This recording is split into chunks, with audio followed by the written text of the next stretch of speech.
corporate recruiter here to review your resumes. The resume we have up first is a full stack software engineer. So what we need for full stack is this stuff right here: degree, TypeScript, JavaScript, CSS, HTML. I'm going to say that again: TypeScript, JavaScript, CSS, HTML. If I do not see those things immediately, it's probably going to be a disqualification because the manager will not want to see you if it is for a full stack role. So you need to have those. I'm reiterating, most cases, some of these qualifications are not as more important than others. In this case, TypeScript, JavaScript, CSS, HTML. Node.js, Angular, Next.js, GraphQL, SQL, API, RESTful API, Cloud, Agile, CI/CD, cross-functionally, .NET or Python or Java, and a bonus points for those things. So, can I find this in 20 seconds? That is the only amount of time that recruiters have. And go. Okay, can't use this here. Your education. Okay, you did graduate. Full stack using Vue. Don't really care about that. It's okay. Django and Python is nice, but that's more of the back end. Then I'm going to PostgreSQL is okay. AWS, CACD. Again, this does not read as full stack. This reads more as back end. And you don't have enough for back end anyway. To use the automated Spotify playlist. And that's it. That's all the time I had. So, I'm sure everybody right now is raging in the comments like, how could you? Well, this is a bad resume. So let me read what this person wrote to me. They stated their ratio is 150 to 1, which is how many applications it takes to get an interview. Well, it's actually, so ideally it should be 50 to 1 at a minimum. So this person is at best 3 times worse than the minimum they need, because this is not very good. So been applying for a range of jobs in the tech space, but most of my experience are tailored for the back end. In the process of making portfolio websites, so currently have a GitHub link to past work. Yeah, so this is not a good resume at all. This is sort of in between a full stack and a back end.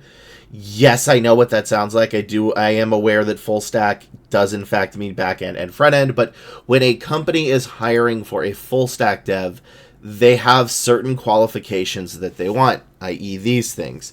When a company is hiring for a primarily back end and not a mix between the two, they have different qualifications. So as an example of that, I'm going to get the Python backend ones, because again, it's broken up into languages, which is the most common way they do it. So this full stack, this Python.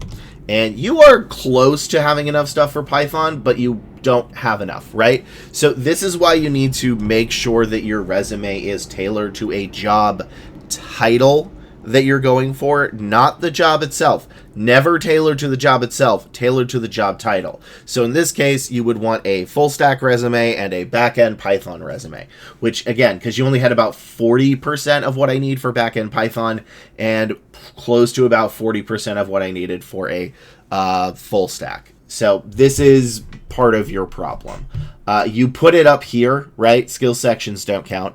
And your formatting is bad. So here's why this formatting is bad, and the reason that formatting is important. Formatting's only purpose in a resume is to make sure that I can find what I need fast enough in the 20 seconds I have. Why do I only have 20 seconds? Because the recruiter takes longer than 20 seconds to review a resume is a recruiter that's going to get fired for being inefficient at their job. That is all the time we have. And your formatting makes it harder. So never, ever, ever, ever, ever, ever, ever, ever, ever do 2 columns. I don't think I've, in my life, seen a resume that was improved by 2 columns. The formatting you should use is this. This is on my website. The link is below in the link tree. This is how you do it. It's simple. It's basic. It's boring. It's ugly. But we can read it fast, which is the entire point of it. So that's problem with the formatting. Then we get down to the actual bullet points. And the problem is the stuff I would want is here, bro.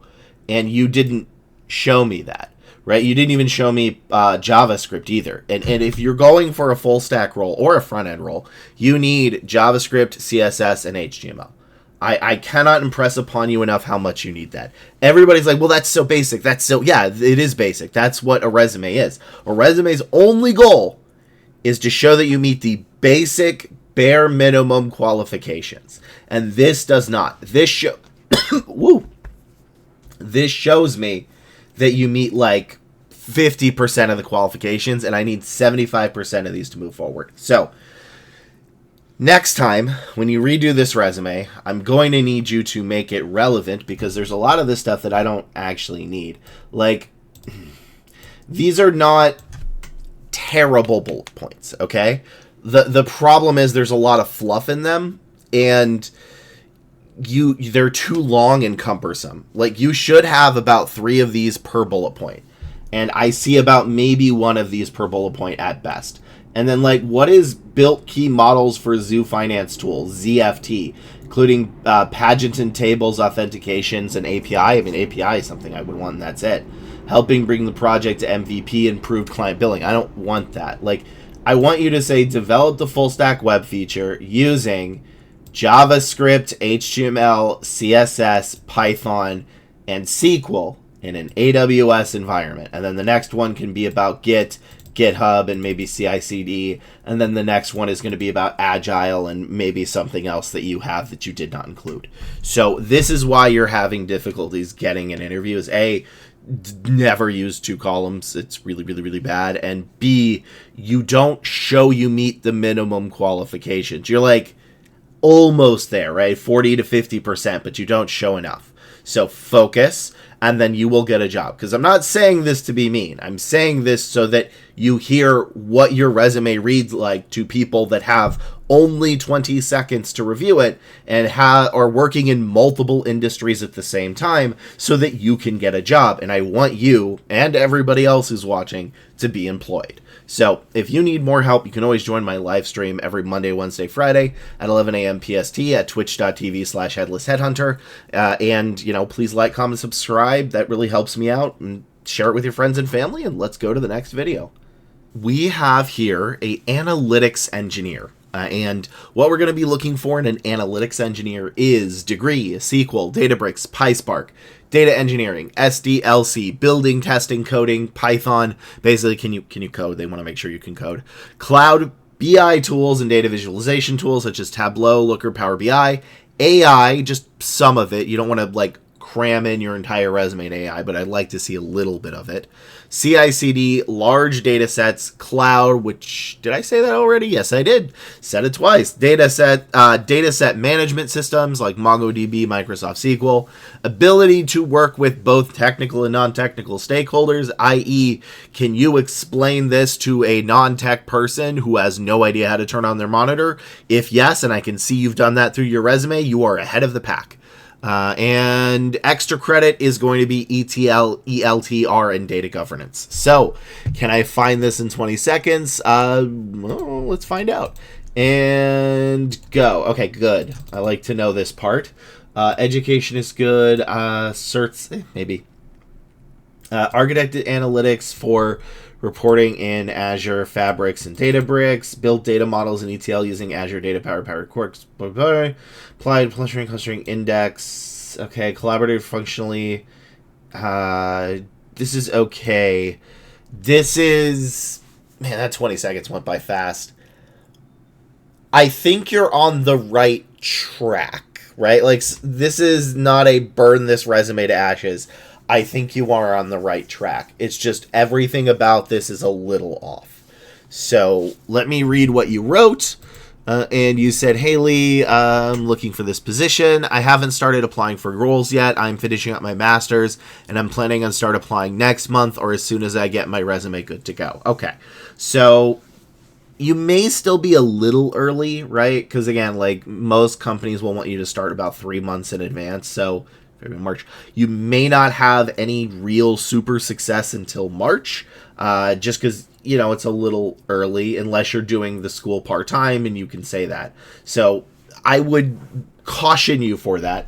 But you did do this, right? This is really good. I like this. This is what I said. This is one of the few times you want a quick summary is if you're relocating, you need to put this is moving to X by Y date.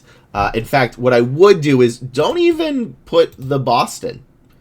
Just put relocating to Wilmington, DE by May 1st, can move earlier if needed. Because the Boston part isn't really needed. It's not necessarily, well, it's not necessary.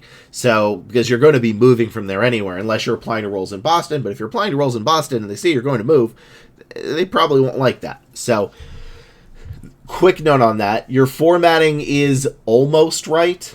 This is not this. This is a little hard to read. This is easy to read. Again, it shouldn't take you too long to fix that. I think either your font size or the font itself is wrong and there's too much bolding. And then we get down to the bullet points, and I only need about half of what you wrote. And I think this is sort of the problem, is architected analytics environment for financial reporting using Microsoft Azure, Fabric, and Databricks. So, Microsoft Azure, good. Fabric, I don't think I care. I may have seen it in like one job description, but it's not common enough to do this based on. And Databricks is good.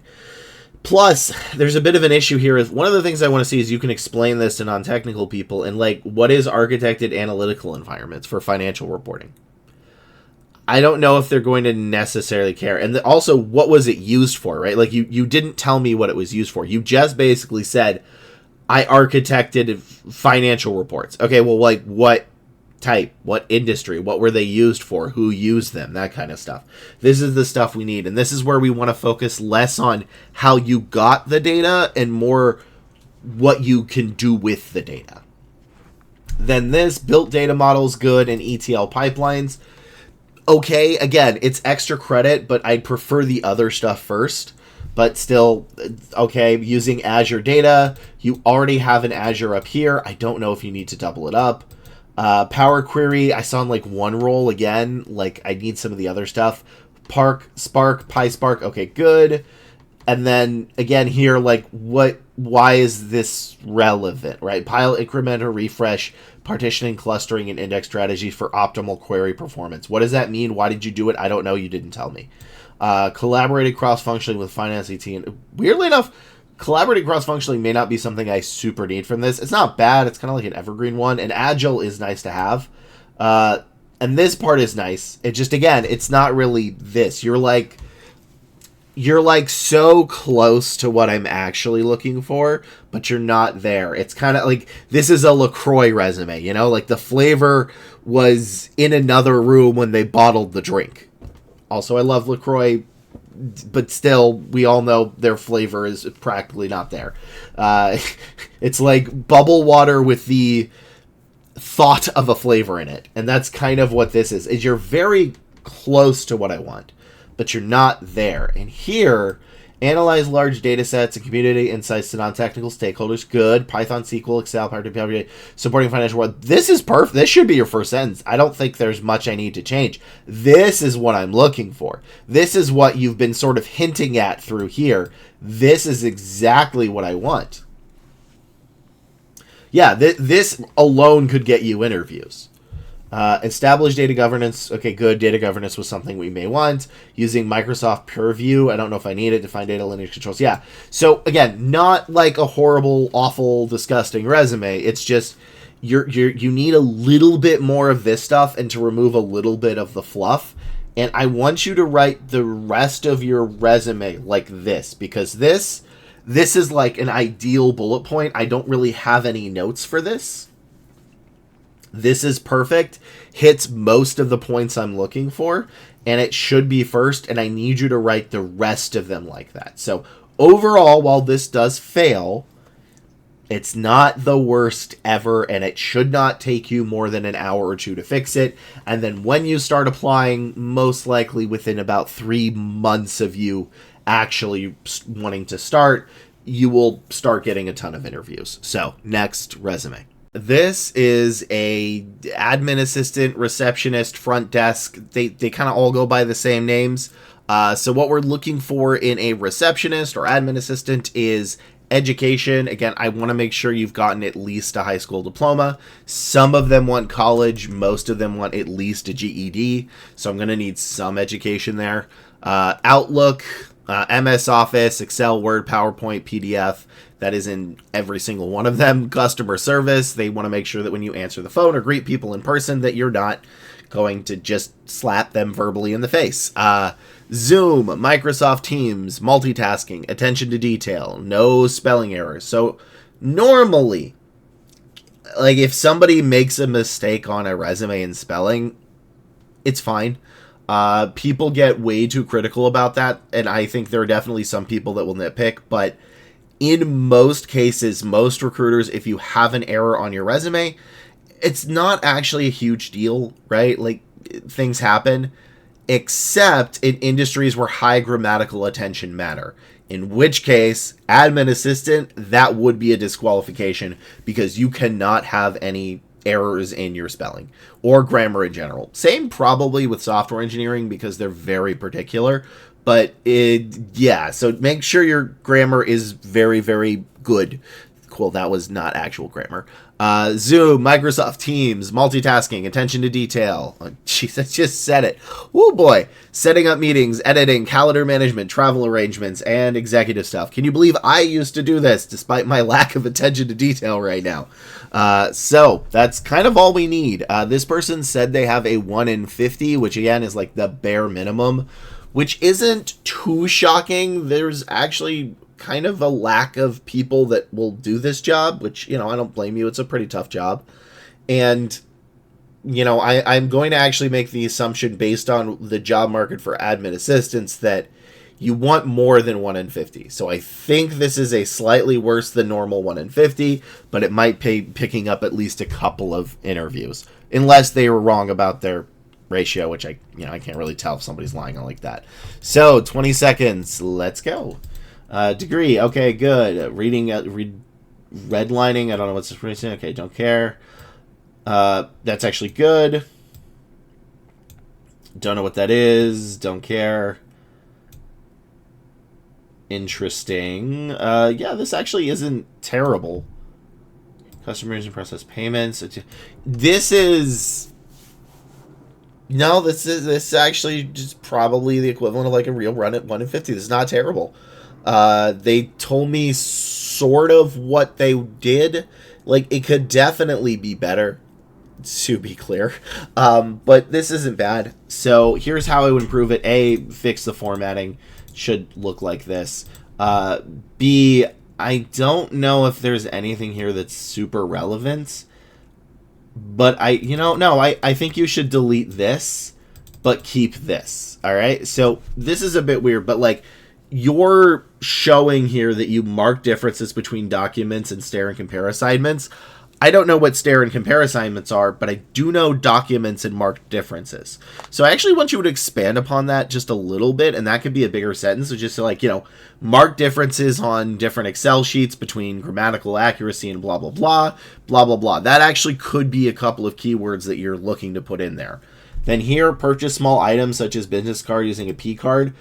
I don't know what a P card is. You need to explain that. But I do like the fact that you did small items because, again, that is running errands. That is something an admin assistant or receptionist would need to be doing. This can probably be deleted unless that's some kind of niche. I have no idea what it is. This is great. Eliminated and editing proposals. I need you to add more of these things here, but I don't think it's going to be too hard. You kind of just need to plug and chug, right? You just need to plug in those and put them in there, and I think you're going to be fine. Just not a bad resume. Oh, and then you get down here, which is demonstrated effective, concise writing skills. You don't ever want to say that. That's the other thing I wanted to say. Yeah. Never, ever, ever say demonstrated X or learned X. Just say, what is it? Corrected the grammar of a 8,600 word, nearly 17 pages long, font page for a article. So again, this is a good use of numbers. This is not a good way to saying it. So I want you to describe this a little better, and then you should be good. But yeah, overall, not terrible. You actually should get a ton of interviews in the new year once you make those changes. Add a little bit more of these, fix up the formatting. This is a rock solid resume for a receptionist once you do those changes. Should not take you that long. Next resume, good job. This is a software developer intern. What we need in a software developer intern is degree, basic knowledge of tech stack, language, library, SQL, cloud, ability to work well with others, and takes direction and criticism. And that's kind of it. Interns don't need a ton of stuff. The reason is they're interns. They're here to learn. That is your job. Your job is to learn. And we want to make sure that we can, give you direction and criticize your work fairly, right? Like if someone's saying you're a terrible person, then you should not respond very well to that. But, if they say, hey, your work is bad, this is what you need to do to fix it, that's fine. That's what an intern is supposed to do. They're supposed to do work that is probably not great, get corrected by people that are more experienced, and learn. And that's kind of it. Every single intern usually overdoes it, right? Like they overthink everything. So this person said they had a terrible ratio. And let's look at this. All right, so 20 seconds. Let's start. Work closely with front-end developers. Okay, good. Into reusable React.js and TypeScript components. Okay, that's nice. Participate in daily code with senior devs. Feedback. Again, that's pretty solid. Assist optimizing code PostSQL. I need a little bit more code, weirdly enough. Python API. Okay. This isn't bad. Let me read what this person is stating. Getting ghosted a lot. Okay. This is not like a terrible resume. I actually would prefer a little more code, right? Like I would say created mockups using React.js and TypeScript by working closely with front-end developers, right? I would say that instead. Participate in daily code reviews is great. And then I'd like a little bit more of the actual coding. You actually kind of left me dry on that a little bit. But I think a big issue here is there are things other than your resume that can get you rejected or ghosted, which is not good. People shouldn't ghost. But unfortunately, candidates ghost, managers ghost, recruiters ghost. People are going to turn into Casper. So what you should check, right, first off is, are your phone number and email right? And I'm not joking. The amount of people that have fantastic resumes or even okay resumes, which is what this one's is pretty solid, and then they forget to put in their phone number right. And then you call the phone number and it goes to voicemail, and then that voicemail is full and you can't leave a message. You're not getting called back. Same with email. There's a lot of cases where I have seen a good candidate and I'm like, wow, this person's great. I want to move forward. And then I email them and the email immediately bounces. And I'm like, okay, maybe I entered it wrong. And nope, I entered it exactly the same way that they wrote it in their resume. And I'm like, okay, then I maybe could, if I have the time, I give them a call and that call goes straight to voicemail that is full. You may be having that problem. So check your voicemail, check your phone, make sure it is not, going directly to that and you're not screening them as spam. The second is how fast you're applying, right? Like ATSs sort in the order you applied.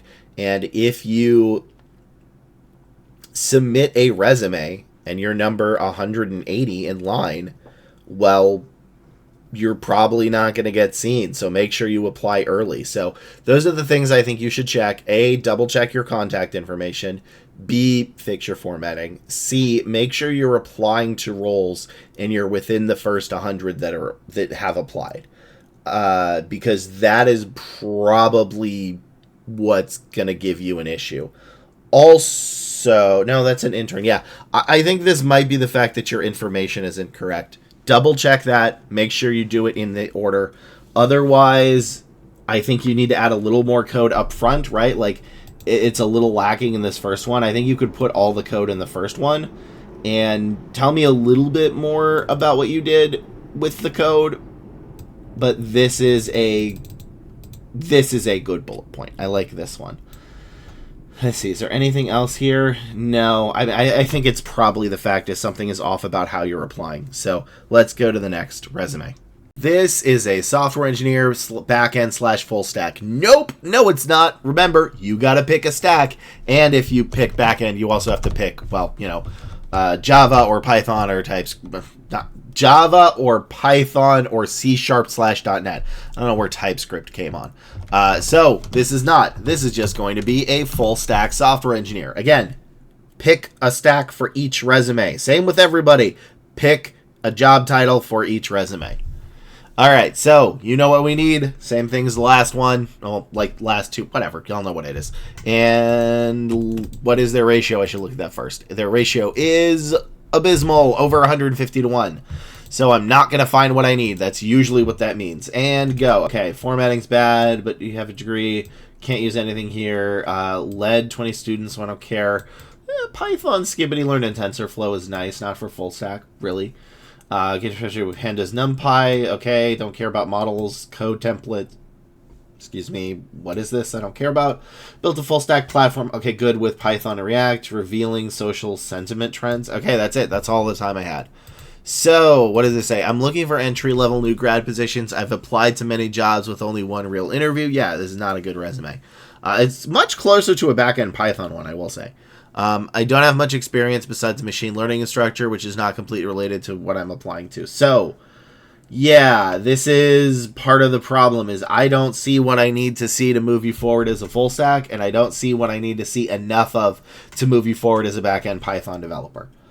So, to reiterate, or not reiterate, to refresh, what we need from a Python developer is this right here instead. Oop, and boom. And I don't see all of that, right? Like, I did see Python, that's fine, but I don't really care about the number of students. Skibbity Learn is nice to have, but it's not necessarily critical. Same with TensorFlow. Like, if I was looking for a back-end Python developer, I would need SQL. I would need Docker, I would need Cloud, I would need RESTful APIs and Agile, I would need Git, and I would need CI/CD. And then one of these, which, you know, Pydantic, or no, this isn't Pydantic, they said Skibbity Learn.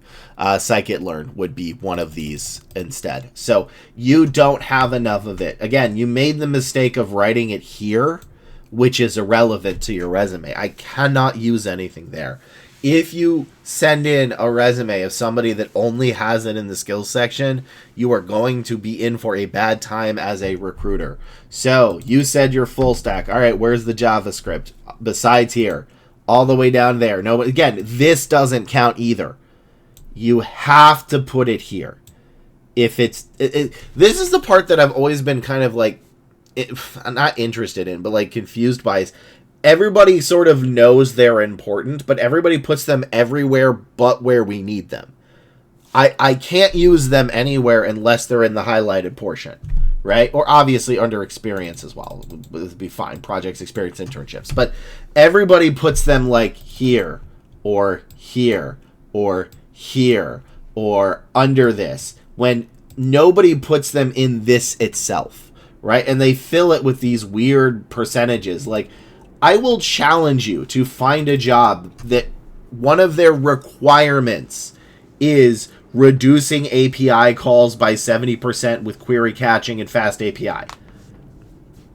I don't think you're ever going to find that. Do I like that you had fast API for Python backend? Yeah. Do I like that you have API in PostgreSQL? Yes, I do. But I don't really care about the reduced calls by. Again, you're overcomplicating it and putting it not where I need it to be.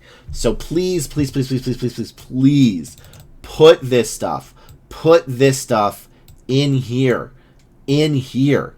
If it's not in here, it doesn't count. A qualification is a keyword plus how you used it, plus the reason and or result of you using it, plus where you used it. If it's not those four things, it's not a qualification, which is what we're looking for. So keyword plus how plus reason result plus where is what we're looking for. With the exception of education and years of experience. That can just be, it's up there. But that is actually your problem. That's what most people's problems are, is they don't do that. Everybody tries to tell you, like, oh, this is what recruiters want. It's like, we literally just want you to put it there. Like, you are overcomplicating it. We don't want a Porsche for Christmas or whatever holiday. We want socks, and everybody's giving us Porsches, and we don't have licenses. Please, just give us socks. Anyway, that's all I can do for this resume. Thank you all for watching. Please like, comment, subscribe. If you ever need any more help, you can always join my live stream every Monday, Wednesday, Friday at 11 a.m. PST on twitch.tv/headlessheadhunter, and I will see you in the next episode.